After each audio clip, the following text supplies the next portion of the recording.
आज हम आधुनिक इतिहास की एक ऐसे युद्ध की बात करेंगे जिसने अमेरिका की सुपर पावर होने के सारे दावों को फेलियर कर दिया है। तो ये कहानी है वियतनाम युद्ध और अमेरिका के हार की। 20 सालों तक चलने वाली इस महायुद्ध में अमेरिका को वियतनाम के सामने अपने सर को झुकाना पड़ा और जीत भी हासिल नहीं हुई।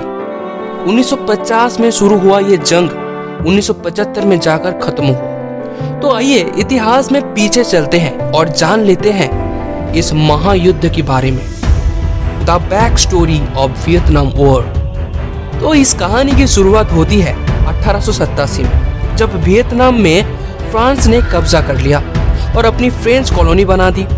जैसे भारत एक ब्रिटिश कॉलोनी था, वैसे ही वियतनाम भी एक फ्रेंच कॉलोनी थी जिसे फ्रेंच इंडो चाइना कहा जाता था। तो इस फ्रेंच इंडो चाइना रीजन में टोंकिन, अनाम, कोचिन चाइना, कंबोडिया और लाओस आते थे। अब यहाँ के लोग फ्रेंच रूल से आजादी भी चाहते थे, इसलिए यहाँ के वियतनामीज नेशनल पार्टीज के लीडर हो ची मिन 1923 से लेकर 1925 तक यूएसएसआर यानी कि सोवियत यूनियन में ट्रेनिंग लेते रहे। उस समय सोवियत यूनियन सबसे बड़ा कम्युनिस्ट देश था और जाहिर सी बात है, जो भी यहाँ से ट्रेनिंग लिया वो सारे कम्युनिस्ट बन गए और हो ची मिन भी एक कम्युनिस्ट नेता ही थे।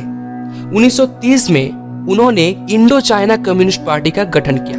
बता दे, वियतनाम वॉर में हो ची मिन सबसे इम्पोर्टेंट नेता थे। तो चलिए थोड़ा सा आगे बढ़ते हैं। साल था 1941। पूरे दुनिया में द्वितीय विश्व युद्ध शुरू हो चुका था। इधर जर्मनी ने फ्रांस को पूरी तरह से तहस नहस कर दिया और उधर जर्मनी के साथ ही जापान ने पूरे एशिया के हर एक देशों को अपने कब्जे में लेना शुरू कर चुका था, जिसमें ये इंडो चाइना रीजन भी यानी कि वियतनाम भी शामिल था। जैसे कि आपको पहले मैंने बताया है कि ये इंडो चाइना रीजन फ्रांस का कॉलोनी था। अब यहाँ पे तो जापान का भी कब्जा हो गया। तो वियतनाम के अंदर अभी फ्रेंच और जापानीज इंपीरियलिज्म को उखाड़ फेंकने के लिए हो ची मिन ने 1941 में ही league for the independence of Vietnam की गठन की, जिस संगठन को वियत मिन के नाम से जाना जाता है। इसी वियत मिन संगठन के साथ बाद में अमेरिका का लड़ाई देखने को मिलेगी। खैर, अभी 1945 आते आते अमेरिका ने 6 और 9 अगस्त को जापान के हिरोशिमा और नागासाकी शहरों में परमाणु बम गिरा दिया, जिससे जापान ने पूरी तरह से आत्मसमर्पण कर दिया और यहाँ से द्वितीय विश्व युद्ध का अंत हुआ। और इसके साथ कुछ ही दिन बाद इंडो चाइना रीजन से भी जापानीज आर्मी फॉल बैक करना शुरू कर चुका था और इसी चीज का फायदा उठा के फिर से फ्रांस ने इंडो चाइना रीजन को कब्जा करने की कोशिश की। लेकिन तब तक हो ची मिन अपने पावरफुल कंट्रोल नॉर्थ वियतनाम में एस्टेब्लिश कर चुके थे और इसको एक इंडिपेंडेंट नेशन घोषित कर देते हैं। 1946 में फ्रांस के अगेंस्ट हो ची मिन ने गोरिल्ला वॉरफेयर लॉन्च कर दी, जिसके बदौलत फ्रेंच आर्मी सिर्फ साउथ वियतनाम पे ही अपना पावर को बरकरार रख पाई, नॉर्थ वियतनाम को अपने कब्जे में नहीं ले पाए। 1949 में यूएसएसआर अपने परमाणु बम टेस्ट कर लेते हैं और इधर चाइना में माओ जेडोंग की नेतृत्व में कम्युनिस्ट सरकार आ जाती है। अब पूरे दुनिया में कोल्ड वॉर की शुरुआत हो चुकी थी, जिससे कम्युनिज्म और कैपिटलिज्म देशों के बीच लड़ाई जारी था, जिसे प्रॉक्सी वॉर भी कहा गया है। और वियतनाम की ये युद्ध ऐसी ही एक प्रॉक्सी वॉर था। अब होता है यहाँ से असली खेल शुरू। 1950 में यूएसएसआर और चाइना ने हो ची मिन के नॉर्थ वियतनाम को एक स्वाधीन राष्ट्र के रूप में स्वीकार कर लिया और मिलिट्री पावर्स और हथियार देने लगे।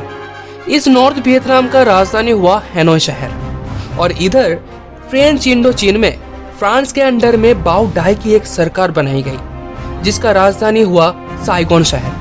बता दे, वियतनाम की ये दक्षिण भाग को फ्रांस द्वारा कंट्रोल किया जाता था और अब यहाँ पे तो अमेरिका भी सपोर्ट करना शुरू कर चुका था।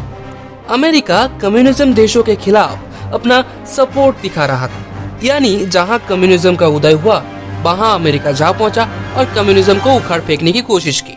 तो ये थी अमेरिका की प्लान। इसीलिए नॉर्थ वियतनाम के खिलाफ अमेरिका ने इंडो चाइना रीजन को उकसाने की कोशिश की और ऐसा ही हुआ। अब सोवियत और चाइना की मदद से वियत मिन आर्मी जो कि नॉर्थ वियतनाम के थे, वो हो ची मिन के नेतृत्व में बाओ डाई की फ्रेंच सरकार को पूरी तरह से ध्वस्त कर देती है और इसे फर्स्ट इंडो चाइना वॉर भी कहा जाता है। इस युद्ध की अंत हुई 1954 में जेनेवा एकॉर्ड्स के तहत। इस जेनेवा एकॉर्ड्स में वियतनाम को दोनों हिस्सों में बांटा गया 17th पैरेलल लाइन में। वियतनाम की ऊपरी हिस्सा नॉर्थ वियतनाम और निचली हिस्सा साउथ वियतनाम के रूप में उभर कर सामने आया। लेकिन ये जो जेनेवा एकॉर्ड्स था ये टेम्परेरी था। इसमें ये कहा गया था कि 1956 में एक इलेक्शन करवाया जाएगा वियतनाम के अंदर और इसके बाद वियतनाम को फिर से एकत्रीकरण कर दिया जाएगा। लेकिन अमेरिका का प्लान कुछ और ही था भाई। मार्किन प्रेसिडेंट डी आइजनहावर का ये मानना था कि ये एक डोमिनो इफेक्ट हो सकती है, यानी जो भी देश के अंदर कम्युनिज्म आएगी उसके आसपास के सारों देशों में भी कम्युनिज्म अपने आप ही फैलने लगेगी और वहाँ के सरकार भी कम्युनिस्ट बन जाएगा। और ऐसा हरगिज होने नहीं देता अमेरिका, क्योंकि अमेरिका तो कैपिटलिज्म में विश्वास रखता था और ऐसा होने से अमेरिका का दबदबा भी कम हो सकती थी। अब इसी डोमिनो थ्योरी की वजह से ही वियतनाम के इतिहास में एक ऐसी खूनी अध्याय जुड़ने वाली थी जिसका पता किसी को भी अभी नहीं था। मार्किन राष्ट्र की मदद से वियतनाम में उदय होती है तानाशाह नो डिम डीएम की।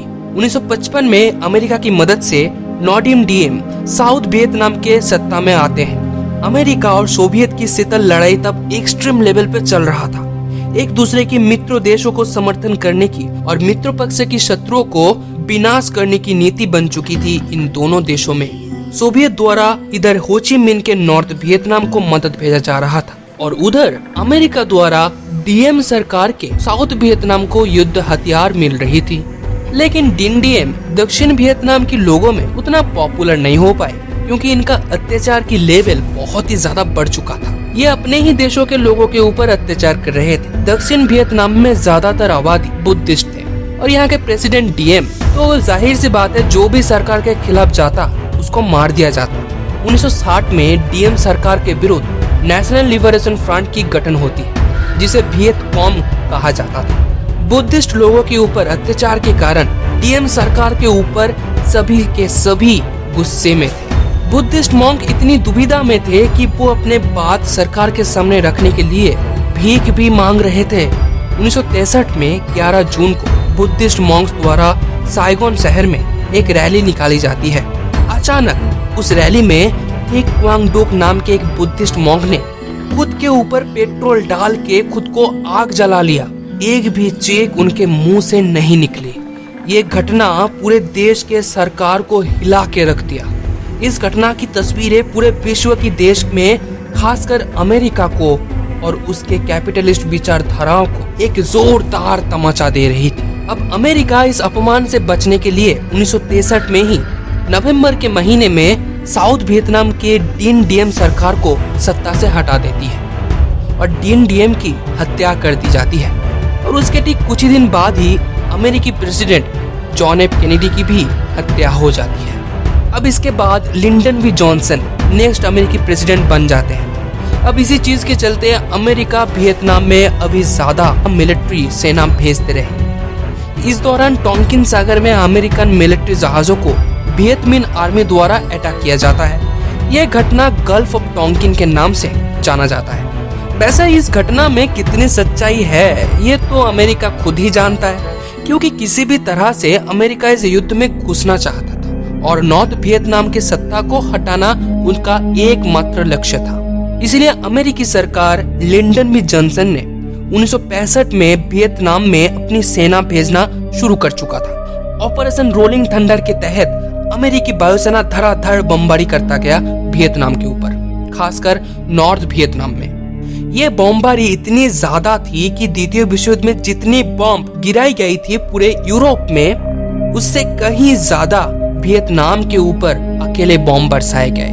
अगस्त के महीने में अमेरिकी आर्म फोर्स ऑपरेशन स्टारलाइट के तहत चुन चुन के कम्युनिस्ट वियतनाम आर्मी को मौत के घाट उतर रही थी। लेकिन इधर वियतनाम सेना गोरिल्ला वॉरफेयर लॉन्च कर चुकी थी और वो छापामार युद्ध लड़ रहे थे।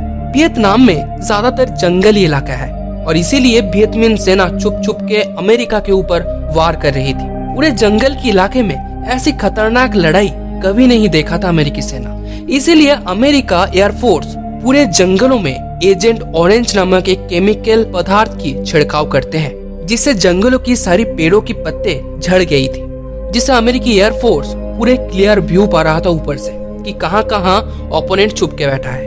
अब वियतनामी योद्धा द्वारा तैयार की जाती है सैकड़ों की तादाद पे टनल्स यानी कि सुरंग, जो कि जमीनों के नीचे बनाया गया था। एक एक टनल्स माइलों माइलों दूर तक फैलती थी। यही सुरंग के अंदर वियतमिन सेना रहते थे, खाते सोते युद्ध स्ट्रेटेजी प्लान करते। ये सुरंग में इतनी भूलभुलैया होती कि एक बार अगर अमेरिकी सेना यहाँ पे घुस गया तो वापस नहीं निकल पाएगा। युद्ध जंगलों में होने के कारण ज्यादातर अमेरिकी सेना मारे जाते रहे। उसके ऊपर से बारिश के मौसम के चलते उनका रहना भी मुश्किल हो रहा था। अमेरिकी सेना की पूरी मोरल डाउन हो चुकी थी। अभी वो लोग फिजिकली और मेंटली पूरी तरह से टूट चुके थे। इधर अमेरिका में मीडिया पूरी तरह से आजाद थी। वो युद्ध की हर एक तस्वीर को अमेरिका के टेलीविजन में दिखा रहे थे, जिससे अमेरिकी साधारण लोग युद्ध को रोकने के लिए सरकार के खिलाफ प्रोटेस्ट भी कर रहे थे।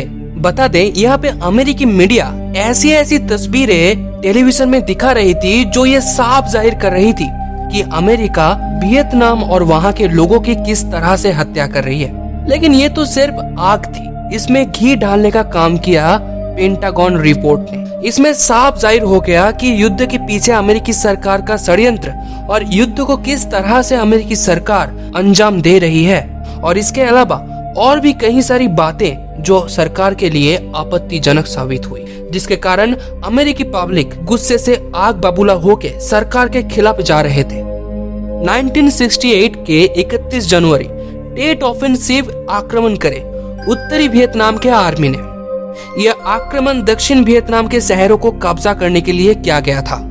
हालांकि यह मिशन सफल नहीं हुई, लेकिन इसके वजह से उत्तरी वियतनाम सेनाओं की मोटिवेशन बढ़ चुकी थी।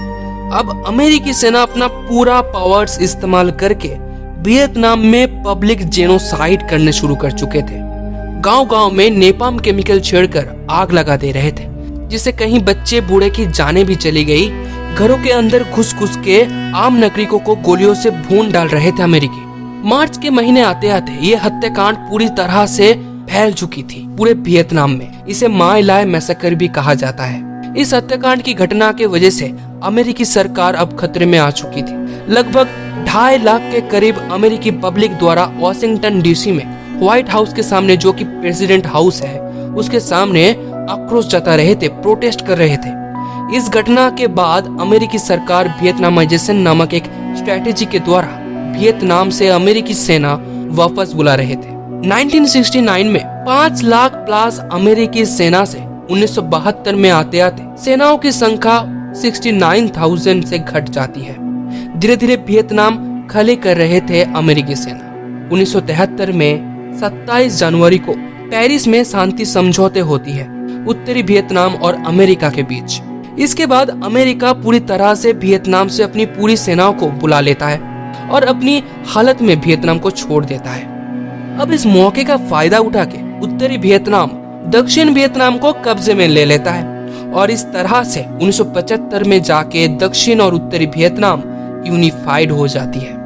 दक्षिण में साइगोन शहर को आज हो ची मिन शहर कहा जाता है और उत्तरी वियतनाम के जो हैनोई शहर था पूरे वियतनाम के राजधानी माना गया है। बहुत से खूनी लड़ाई के अध्याय को पार करके आज वियतनाम एक ऐसा देश बन चुका है जहां के लोगों में वो आज खुशी खुशी अपनी जिंदगी को जी रहे हैं। तो ये था वियतनाम वॉर की एक छोटी सी हिस्ट्री। कैसा लगा ये वीडियो आपको कमेंट सेक्शन में लिखना मत भूलिएगा। आप देख रहे थे सीक्रेट दुनिया यूट्यूब चैनल। मिलते हैं आपसे एक नेक्स्ट वीडियो में। वीडियो देखने के लिए आपका बहुत बहुत शुक्रिया। Thank you.